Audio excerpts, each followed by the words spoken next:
Palavra, e se você já quiser ir preparando a sua leitura, nós vamos ler hoje o Evangelho segundo Lucas, capítulo de número 24, eu vou ler a partir do verso de número 13. Nós que estamos falando sobre graça e não temos como falar sobre graça sem falarmos de cruz.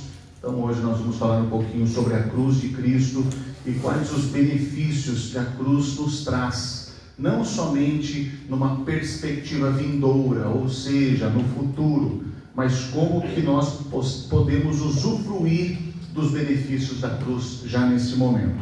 Vamos passar então rapidamente os recados. Quarta-feira agora nós não temos o nosso culto, nós adiamos para a quinta-feira, em virtude do jogo da seleção brasileira na Copa do Mundo. Você goste ou não, a gente tem que se moldar, até porque é minoria, viu, pessoal? Eu sei que a gente fez ali uma reunião entre os pastores titulares, todos, sem exceção, transferiram alguns para terça, outros para quinta, e a minoria que fala, não é a seleção brasileira, aí essa pessoa que critica, aí o pastor vem, a pessoa que critica não vem. Então, para evitar esse desgaste, fica na sua casa assistindo o Jogo do Brasil e quinta-feira você vem aqui para a igreja. E Deus vai estar do mesmo jeito, te amando, te adorando da mesma forma, tá? Você não vai ter pontinho negativo no livro da vida. No sábado agora, às 3 horas da tarde, nós temos também o culto de jovens e o Adora Kids juntos. Então nós teremos no mesmo dia, às 3 horas, a Andréia já conversou com a gente, vão iniciar esse encontro juntos, mas depois, na hora da aplicação da palavra, os jovens ficarão aqui com a Andréia e as crianças com a Kátia lá na parte de cima. Isso neste sábado, 3 horas. E, por favor, não vai ter culto na quarta, mas o culto não é que não vai ter culto essa semana. Mudou para quinta. Então não deixe de vir quinta-feira que nós estaremos aqui. Eu peço perdão, quarta-feira passada, eu sou o rei de marcar 2 compromissos no mesmo dia. Eu já tinha preparado a mensagem para pregar na quarta-feira aqui, e de repente, 11 horas da manhã, o pastor Moisés Bosco manda mensagem: tudo certo para hoje, pastor? Eu falei: tudo. Eu tinha esquecido que eu ia ter que pregar na igreja da Paulicéia. Mas a gente tem aqui pregadores, na hora ligamos para a Andréia, não, pode deixar dela a palavra. Então eu acredito que foi uma palavra abençoada para a igreja do Areião. Então, hoje nós temos o culto desta manhã, depois temos o culto da noite. Tem mais algum recado, Lívia, que eu estou esquecendo, passando despercebido? Então, só relembrar, quarta-feira não haverá culto. Pessoal, eu estou falando assim, eu estou com crise de enxaqueca, que vocês não têm noção. E está aquela dor de cabeça, bem remédio, ainda não anestesiou. Então eu vou tentar não ser muito eloquente, porque se a gente for eloquente, a cabeça vai estralando. Então vocês entenderam, quarta não tem culto, adiou para quinta. Sábado tem Adora Kids, e não deixe de contribuir. Isso daqui pode ser qualquer dia, pode ser de domingo, pode ser de quarta, pode ser qualquer dia da semana.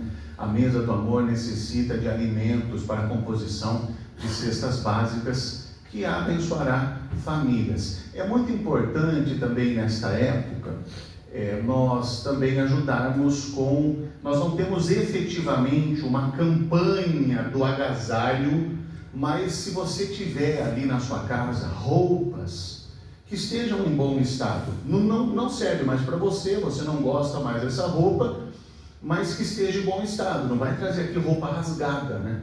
Até se você quiser trazer para doar, mande para a costureira primeiro e traga, porque outras pessoas poderão usar. Então, se você quiser aproveitar desse tempo, fazer uma limpeza no seu guarda-roupa, traga agasalhos para cá, que eu acredito, né, Marquinhos e Valéria, que já tem um destino certo. E esse frio, nós que somos piracicabanos, nós já estamos acostumados a viver numa estufa, num lugar quente, abafado. Aí a gente não está acostumado com tanto frio assim. Agora imagine pessoas em condições de vulnerabilidade, pessoas que estão na rua. Nós tivemos no ano passado pessoas que morreram ali na Rua do Porto, em virtude de hipotermia. Então, é necessário com que as pessoas elas tenham essa consciência, que às vezes tem coisa parada lá na sua casa. Nossa, desculpe falar isso, sabe? Outro dia eu ouvi, eu frequento a igreja evangélica, mas eu não consigo ver Jesus na pessoa que faz isso. Ensinando que é dinheiro parado. Aqui no guarda-roupa, a gente faz uma limpeza, depois a gente vende. Meu irmão, minha irmã, a gente fala tanto desapego da matéria. E as pessoas estão preocupadas em falar com dinheiro, viu? Se você não entender que Deus te sustenta, sabe como que Deus vai te sustentar? Quando a sua vida estiver nas mãos dele. Quando você for fiel nos dízimos e nas ofertas. Quando você servir na casa do Senhor. E servir, às vezes você não precisa nem ter um cargo efetivo. Às vezes você, só pelo fato de você, durante o culto, uma pregação, uma mensagem, você coloca na sua rede social, você já está evangelizando, lá no seu trabalho você está falando de Jesus. Então, a gente precisa ter essa consciência, que quanto mais a gente desapega, mais Deus nos abençoa. Então, que a gente possa ter essa consciência de que, para seguir Jesus, a gente tem que renunciar a nós mesmos, tomar a nossa cruz e segui-lo. Abra sua Bíblia no Evangelho segundo Lucas, capítulo 24, verso 13. À medida que você for encontrando, que nós possamos agradecer a Deus por ter o privilégio de ouvir a sua voz por intermédio da palavra que nos foi revelada. Lucas, capítulo 24, verso 13. Esse é um episódio muito conhecido. Eu já preguei de diversas formas essa mesma passagem. Inclusive tem uma mensagem que eu trago que chama Síndrome de Emaús, e que nós precisamos quebrar essa Síndrome de Emaús. Eu vou tentar encaixar um pouco da Síndrome de Emaús com o tema de hoje, que é o que a cruz já nos entregou. Então, o que a cruz já nos entregou? E nós estamos aqui num episódio que acontece justamente pós-crucificação. Já havia tido a notícia de que algumas mulheres e posteriormente alguns dos discípulos foram até o sepulcro onde Jesus estava, e a pedra estava removida, e consequentemente as pessoas foram ali informadas de que por que procurar entre os mortos aquele que vive, e essa notícia se espalhou ali pelas redondezas de Jerusalém, pelas redondezas do que havia acontecido com Jesus. Só que a maioria voltava triste, porque viam a sua esperança se esvair, sua esperança se acabar. E o texto, ele conta um pouco desse episódio, a gente lê agora. Naquele mesmo dia, 2 deles estavam indo para um povoado chamado Emaús, a 60 estádios de Jerusalém, ou especificamente a 11 quilômetros de Jerusalém. No caminho conversavam a respeito de tudo o que havia acontecido, versículo 15. Enquanto conversavam e discutiam, o próprio Jesus se aproximou e começou a caminhar com eles, verso 16. Mas os olhos deles foram impedidos de reconhecê-lo. E por que foi impedido de reconhecê-lo? Só para a gente dar uma breve explicação, por que eles não enxergaram Jesus? É o que eu sempre estou enfatizando aqui, principalmente aos domingos. Nós classificamos as pessoas pelo que vemos. E nós vemos as pessoas e julgamos, e nós as classificamos de acordo com a nossa percepção. Então, por exemplo, alguém pode olhar para o Melquias e falar: o Melquias é feio. Mas eu posso olhar para o Melquias e falar: Melquias, você é lindo, maravilhoso. Acredito que ele acha isso, né?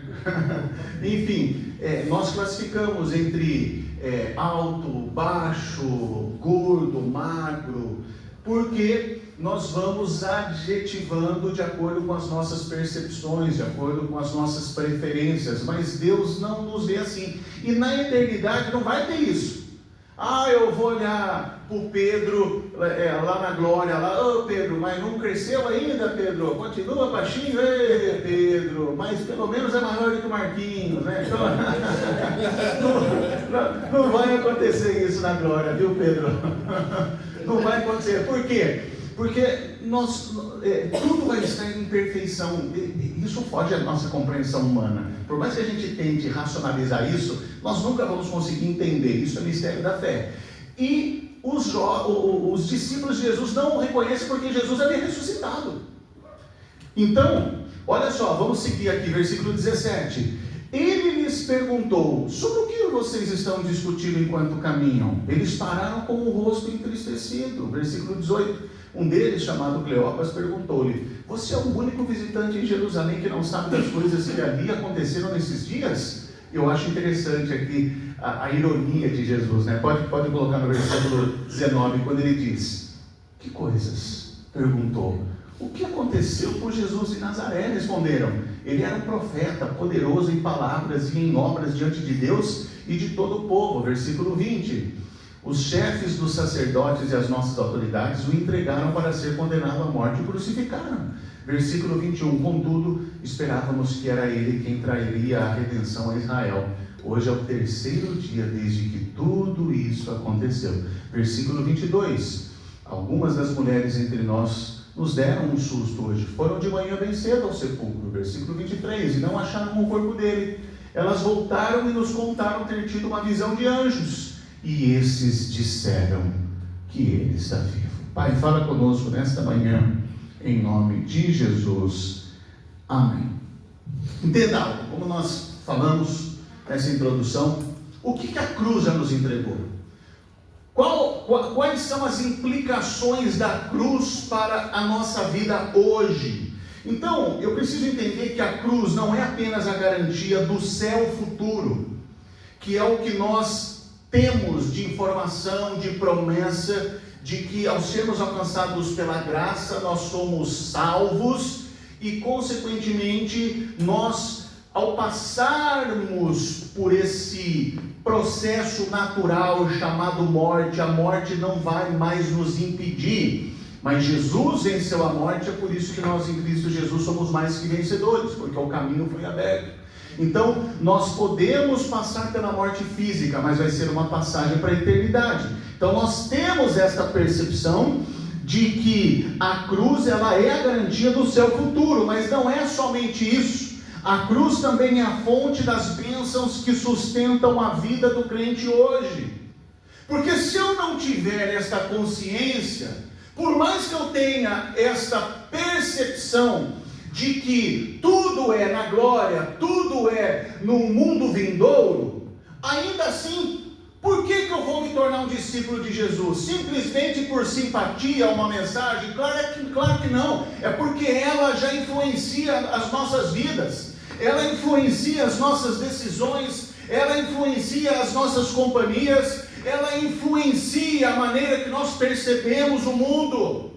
Nós começamos a perceber Deus não somente por ler a palavra, mas nós começamos a perceber Deus na criação. Nós começamos a ver a revelação de Deus quando nós, antes de sermos alcançados pela graça, nós olhávamos para uma árvore e víamos uma árvore. E às vezes, quem tem árvore na calçada de casa, até ficava irado quando as folhas caíam e ia ter que varrer. Mas quando nós somos alcançados pela graça, nós vemos e percebemos a perfeição de Deus em cada galho, em cada folha, em cada estrutura, em cada estação, quando as folhas caem, quando elas nascem, quando frutificam. A gente começa a observar os pássaros. Esses dias eu estava no semáforo e eu olhei para o céu e vi, não sei que aves que eram, mas estavam em bando. E de repente, elas, do lado da prefeitura, lá no semáforo da Dr. Paulo de Moraes, sentido centro, de repente, uma foi para cá, todas estavam indo para cá, todas voltaram. Eu falei, meu Deus, não falam, não são racionais, e ainda assim, elas seguem comandos. Como que pode tudo isso, se não um Deus criador, bondoso, misericordioso, para projetar tudo isso e me colocar no centro como protagonista dessa história? Então, se eu não entender que a cruz, ela abrange tantas outras questões, e aí existem algumas perguntas que nós cristãos fazemos. Se Jesus morreu por mim, o que essa obra produz na minha vida agora? Porque a cruz, ela nos aponta para o perdão dos pecados, mas desconhecem que a cruz também produz paz para a consciência, esperança para dias difíceis, acesso a Deus, transformação interior e direção para a caminhada. Então os discípulos de Emaús, eles conheciam os fatos da cruz, mas ainda não compreendiam os seus benefícios. E muitos crentes vivem exatamente assim nos dias de hoje. Sabem que Jesus morreu, mas não sabem tudo o que receberam por causa dessa morte. Hoje eu tenho a sensação de que, imagine que as pessoas viviam numa cadeia, numa cela, e de repente a linguagem que se usa quando a pessoa ela vai ser liberta, né? Cantor, né? A liberdade cantor. Então quando canta a liberdade, aí o que acontece? Aí vem ali o agente de segurança penitenciária, ele abre a cela, e fala, tá todo mundo, cantou a liberdade para todo mundo. Então eu imagino assim, alguns saem, desfrutam da liberdade, mas tem gente que fica lá dentro, com as celas abertas. E aí passa o carcereiro de novo e fala assim, ô, liberdade cantou. Tá bom, mas deixa eu ficar aqui. Tem gente que ainda está preso a um sistema religioso. Tem gente... E sabe o que prende essas pessoas a um sistema religioso? Não é somente a manipulação de pessoas que estão à frente de púlpitos, mas é principalmente a questão cultural. Tem pessoas que ainda têm traumas do que o papai, do que a mamãe, do que o vovô e a vovó falaram, por ignorância, porque também conheceram um sistema religioso, mas não conhecem a graça, não conhecem a misericórdia de Deus. Ainda pessoas que ficam presas, pessoas que não desfrutam os benefícios da cruz. E qual que é o contexto aqui? O contexto aqui é domingo da ressurreição. Então aqui, eles não sabiam, mas Jesus já havia vencido a morte.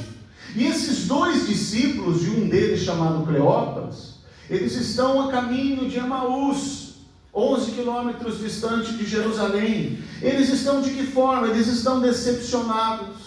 A cruz havia acontecido, mas eles ainda não entendiam o seu significado. E o problema deles não era a falta de informação, mas era a falta de interpretação correta. Isso é o que eu vejo hoje nas igrejas. Informação muitas pessoas têm. Eu garanto para você que muitos conhecem, se você perguntar, histórias bíblicas, personagens bíblicos, mas desconhecem a interpretação da palavra que tem começo, meio e fim. Eu uso sempre essa frase que eu aprendi no seminário teológico, de que, da mesma forma que uma casa se faz com tijolos, um amontoado de tijolos não é uma casa. Assim a Bíblia, ela lida de forma desconexa, ela também não é a revelação divina, porque a Bíblia pode ser manipulada, como até hoje ela é manipulada, para fins políticos, para fins de manipulação, para qualquer tipo de fim. Mas a palavra de Deus, ela vem aqui para revelar Deus à humanidade. Então ela tem começo, meio e fim. Então, por isso que Jesus, ele não começa fazendo milagres, porque Jesus ele começa ensinando a palavra. Isso é forte e profundo, porque a fé não nasce de emoção, mas a fé nasce da revelação da verdade. E com isso a gente aprende algumas coisas, e a primeira delas, repitam comigo, a cruz nos trouxe paz com Deus. Se a cruz te trouxe paz com Deus, por que você ainda vai ficar vivendo com medo de Deus? Entenda a diferença entre medo e temor. Medo e temor, apesar de parecerem semelhantes, mas são distintas no seu significado. O medo é literalmente você ficar ali paralisado, sem reação, assustado, apavorado. O medo te traz essa sensação. Agora, o temor, ele pode ser substituído pela palavra reverência. Mas o temor a Deus não é eu ter medo de Deus, mas a palavra temor é eu ver Deus me vendo. E quando eu percebo agora, porque Deus sempre esteve aqui. Aonde Deus estava quando aconteceu isso, aquilo ou aquela outra coisa? No mesmo lugar.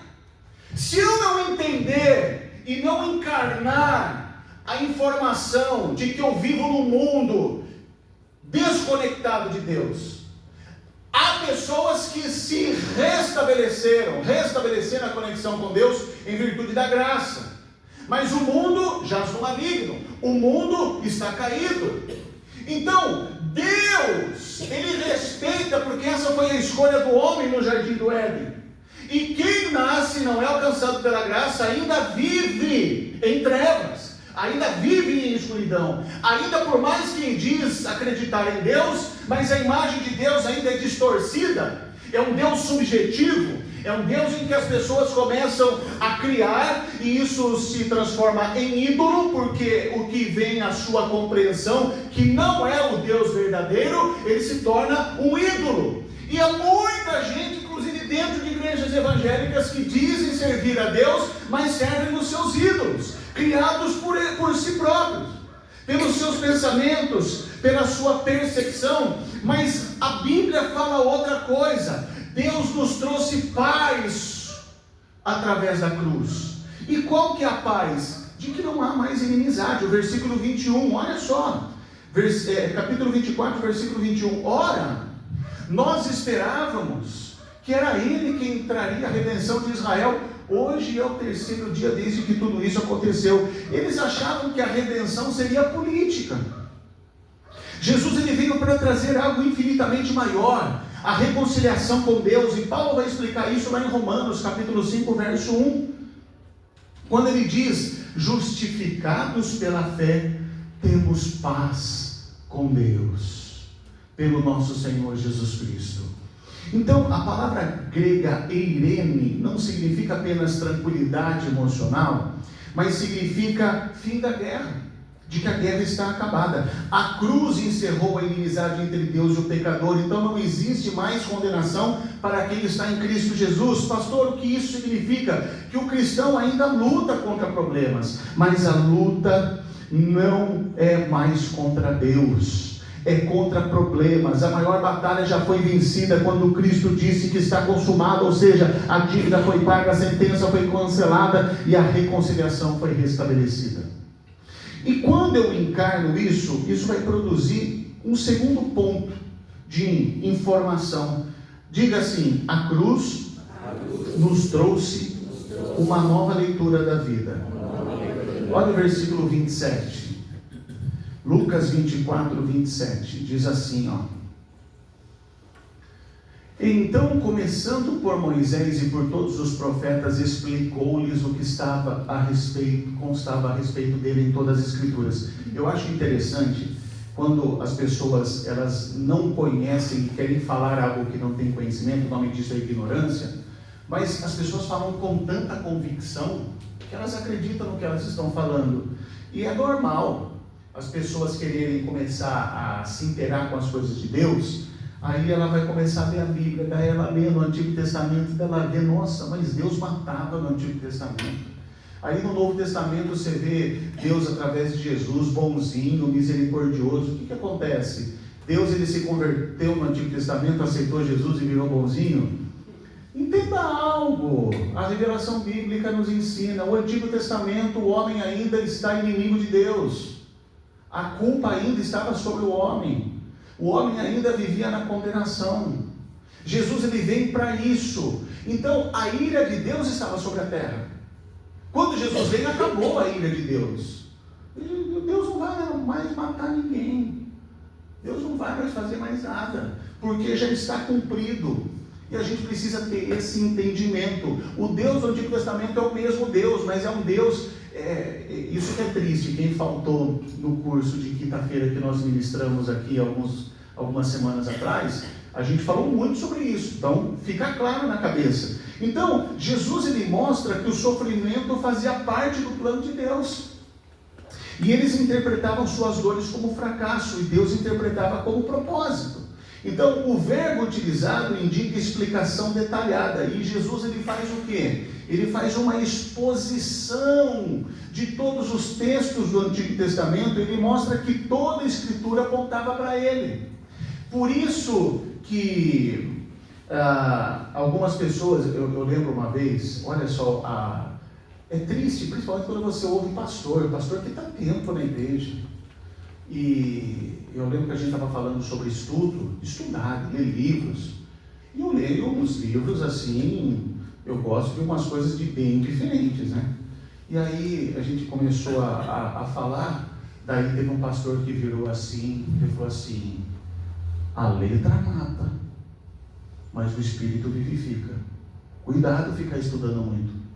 Aí na hora que ele foi embora, eu falei: mas gente, eu não acredito que ele fez essa leitura e essa interpretação diante desse texto que o apóstolo Paulo escreveu em uma das suas epístolas. Porque a letra, ela é a tradução da lei. A lei matava, olho por olho, dente por dente. Cometeu adultério, pedra nele. Roubou, se tiver que cortar a mão, mata, faz o que tiver que ser feito. Olho por olho, dente por dente. A lei era assim. A letra mata, lógico. A religião mata. Doutrinas matam.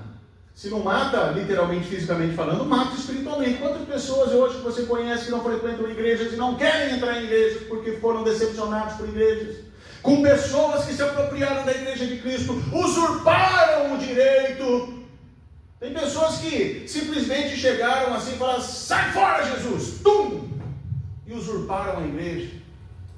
Deixa o seu nome ali, ó. A gente faz uma homenagem a você. Mas quem manda sou eu. É a mim que tem que servir. Eu sou o pastor, eu sou o homem de Deus. Gente, isso é diabólico.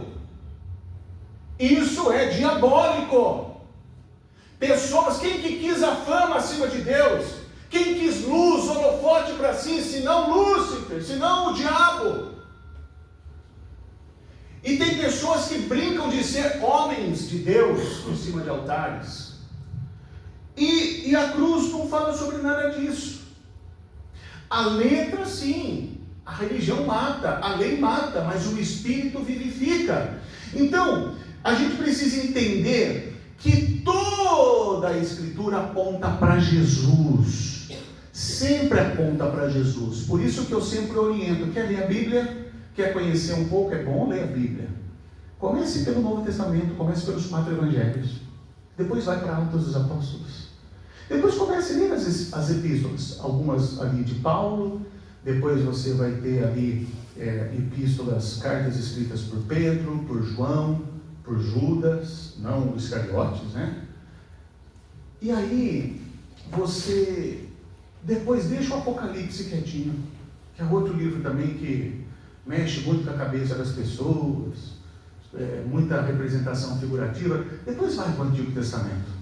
Jesus ele veio nesse contexto, e o povo esperava o quê? A vinda do Messias. Então, quando a cruz aparece, para os discípulos a princípio parece derrota, mas era vitória. Parecia tragédia, mas era redenção. Quem está comigo dá uma glória a Deus.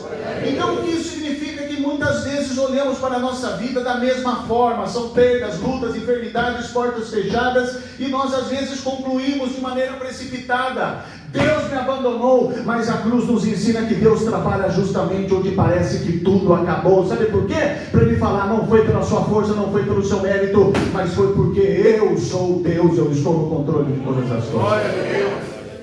Aí eu entendo um terceiro ponto, repita comigo: a cruz nos trouxe a presença permanente de Cristo. E isso que é excepcional no Evangelho. Cristo está comigo, Marquinhos, Valéria, Luciana, Jane e Júlia, 24 horas por dia.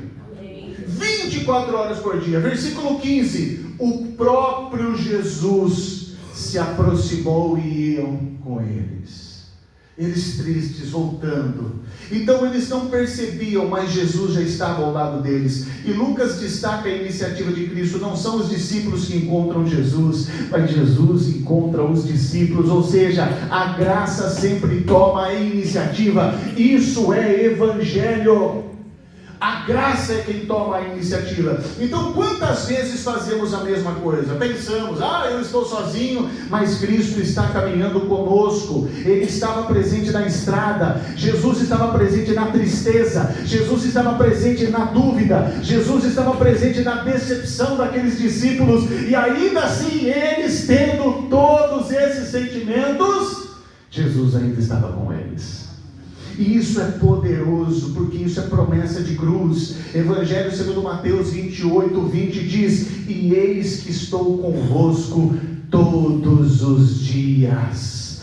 A cruz abriu o caminho para uma comunhão permanente. Não é somente de domingo na igreja, mas são todas as horas. E aí eu vou para um quarto ponto. Repitam comigo: a cruz nos trouxe um coração transformado.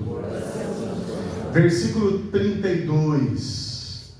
Porventura não nos ardia o coração. Olha, não ardia o nosso coração enquanto Ele nos falava no caminho e nos explicava as Escrituras? Então, o coração ardente não foi produzido por música, por show, por luzes, por telão, por uma banda afinada. Enfim, não foi também por ambiente. Não foi por um barracão com paredes pintadas de preto. Nem por manipulação emocional. Não foi por nenhum pregador que deixou um fundinho, falando, chorando para emocionar vocês. Mas foi produzido pela exposição da palavra. Enquanto a palavra é pregada, Cristo vai libertando, Cristo vai alcançando, e as pessoas vão se moldando, o coração transformando. E quando Cristo explica as Escrituras, o nosso coração é inflamado. Então o verdadeiro avivamento, ele começa quando a palavra volta ao centro. E quem é a palavra? Quando falamos de palavra, lembra, é o verbo, é Jesus. Quando a cruz ela está no lugar certo, a gente entende que ela não apenas perdoa pecadores, mas ela transforma pecadores. Então, entenda, o Evangelho, ele não melhora pessoas. O Evangelho ressuscita pessoas espiritualmente mortas. A cruz não é cosmética. Agora eu não usava maquiagem, agora eu vou começar a usar maquiagem. Não é cosmético. A cruz fala sobre ressurreição. Nós éramos mortos-vivos. Nós éramos como naquele seriado The Walking Dead. Nós éramos zumbis. E o que um zumbi é? Um morto-vivo. É isso que nós éramos, mas a cruz nos alcançou. Agora nós somos ressurretos em Cristo Jesus. E aí eu vou entender o quinto e último ponto. Repita comigo: a cruz me trouxe uma missão. E é aí que algumas pessoas travam. Todas as vezes eu tento encaixar isso, porque, isso tem que ficar claro na nossa mente. A diferença entre discípulo de Jesus e membro de igreja. Nem todo membro de igreja é discípulo de Jesus. Porque nós precisamos ver na vida de Zaqueu os estágios que ele passa para nos mostrar e nos apontar para uma verdadeira conversão. Vamos lá, já preguei sobre isso, mas vamos tentar relembrar. Zaqueu era um homem pecador, cobrador de impostos. Ele era o político corrupto dos tempos de hoje. Então, imagine um político, não vou citar nomes, mas um político que está na mídia hoje, que se sair para a rua tem que tomar cuidado, que vai ser xingado, vai ser hostilizado. Então imagine isso. O Zaqueu era isso na época de Jesus. Ele era o corrupto, o que extorquia o seu próprio povo.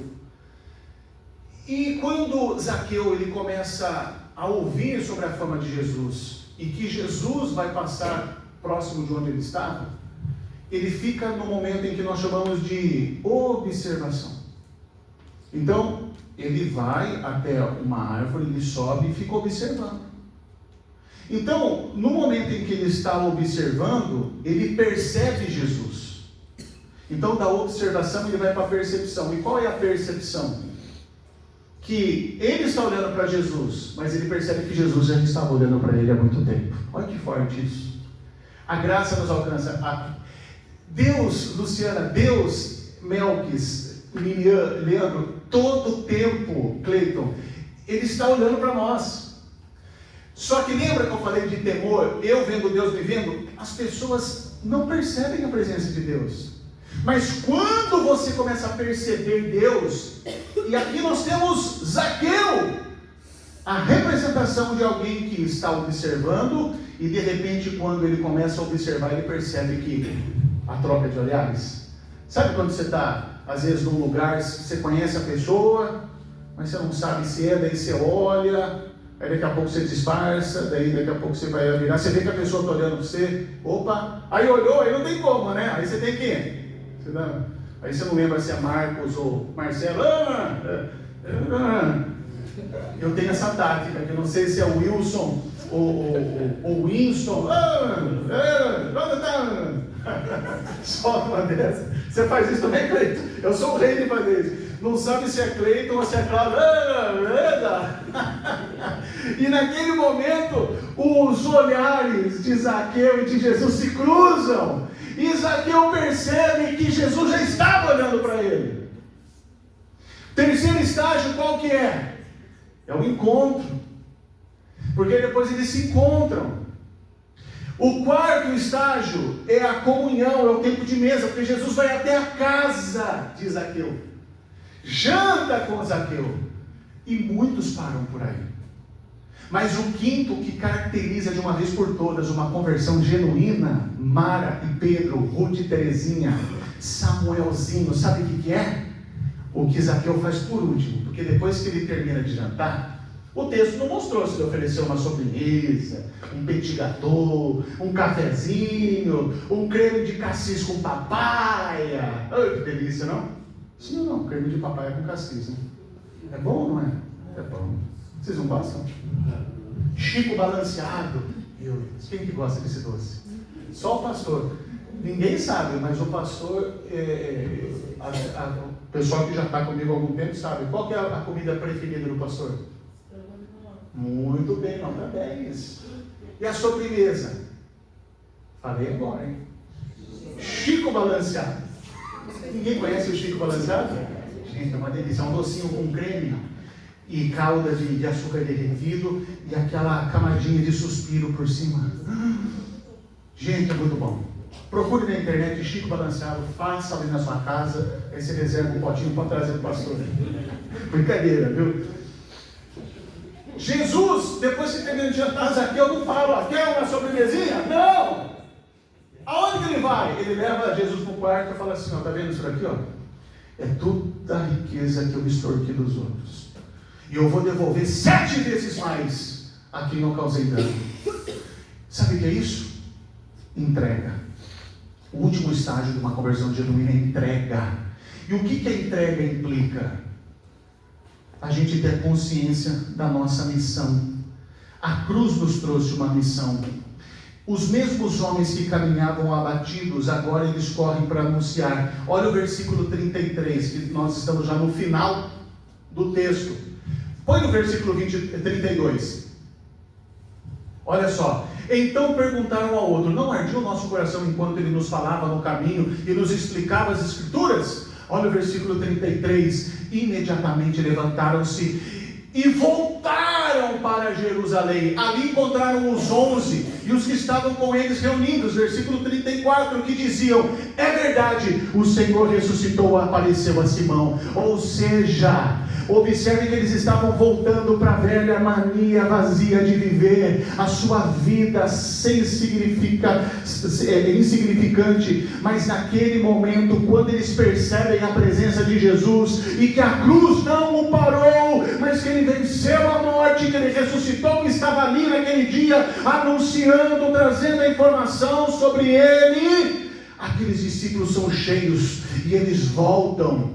Eles não regridem, mas eles voltam porque eles entendem o chamado e eles anunciam a cruz. Então a experiência com Cristo produz o que? Movimento. Quem encontra Jesus não permanece igual, ou seja, uma igreja que compreende a cruz, adora melhor, serve melhor, evangeliza melhor e persevera melhor. Aleluia!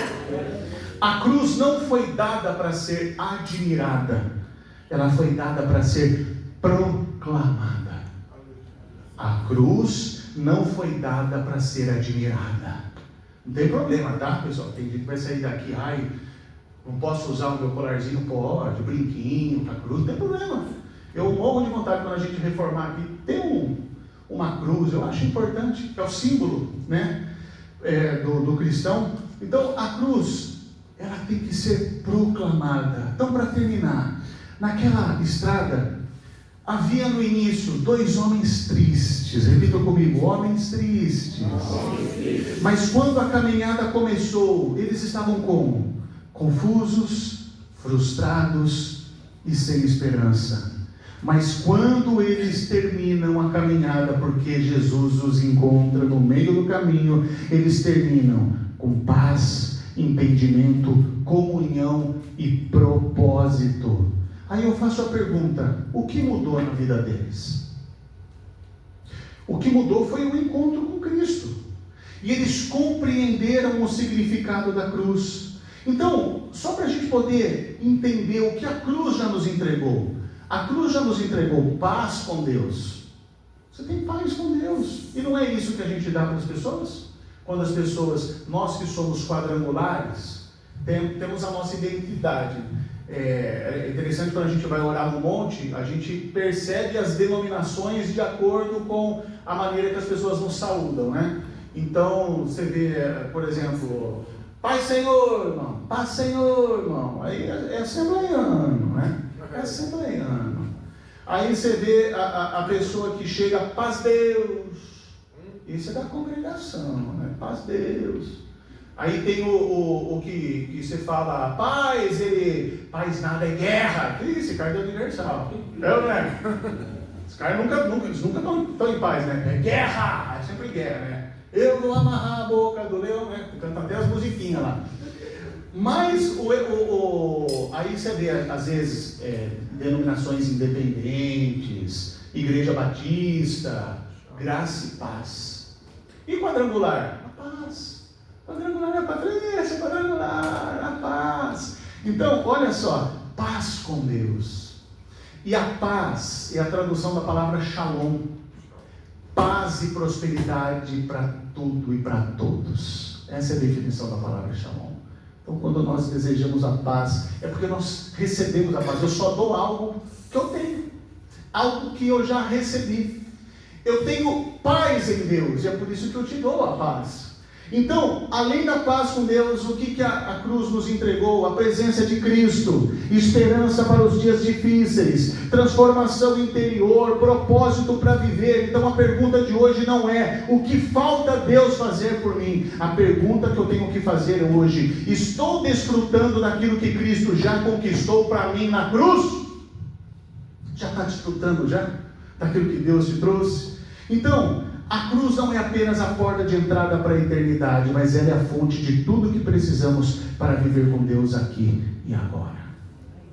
Então, que a gente tenha essa consciência de que a cruz, ela nos traz informações, mas também nos coloca diante de um propósito, de uma missão que Deus confiou para as nossas vidas. E quando nós fazemos isso, meu irmão, nós vivemos em prol da cruz.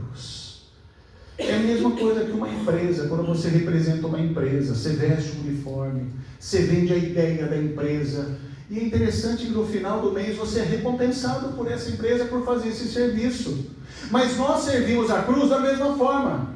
O reino de Deus nós servimos da mesma forma, mas a gente não espera nada em troca. Mas mesmo assim Deus vem e fala assim: ah não, você está fazendo muito para o reino, eu vou te abençoar mais, mas eu não preciso, Senhor, eu faço isso porque eu entendi a missão, o propósito, eu sei. Mas é por isso que eu quero te abençoar, porque você entendeu. E Deus vai nos abençoando, nos abençoando, nos abençoando, nos abençoando, nos abençoando. E isso é o que a cruz faz. Então, a cruz não é o lugar onde você será pregado. A cruz é o lugar aonde você deveria ir, mas alguém já foi no seu lugar. Então, isso nos traz ao mesmo tempo um constrangimento, mas ao mesmo tempo que nós ficamos constrangidos, nós somos cheios de amor de Deus. E é isso que a gente procura transmitir para as pessoas. E quando a gente começa a semana, eu não sei qual é a dificuldade que você tem. Eu sei que final de mês é complicado, principalmente para quem não tem salário fixo, para quem depende de fechamento de contratos, para quem necessita de vendas.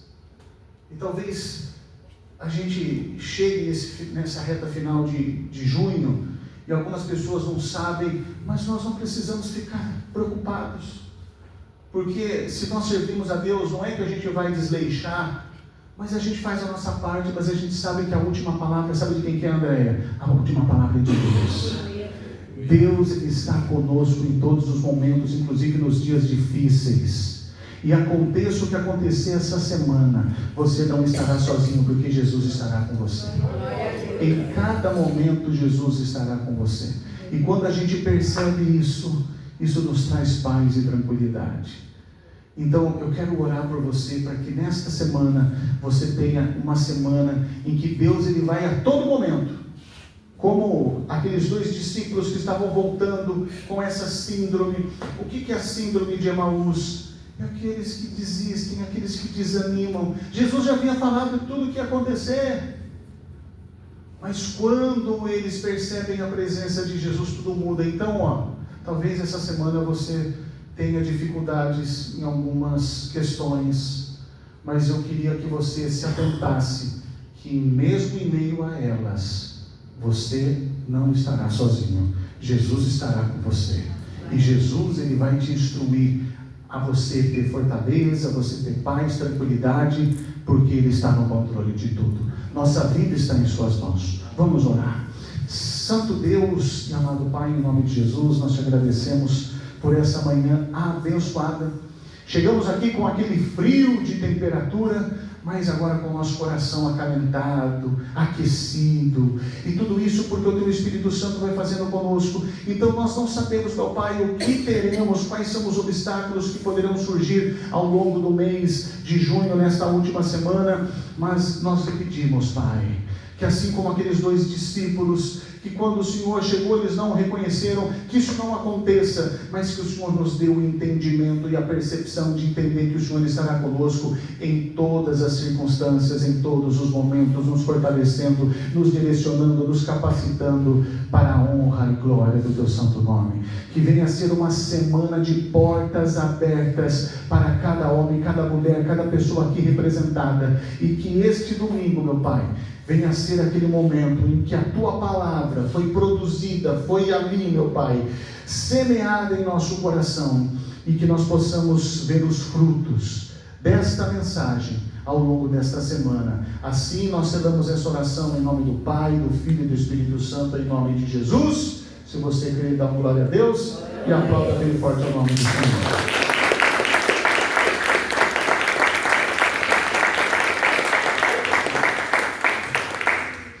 Então, fala para a pessoa que está do seu lado: domingo de culto, semana de graça.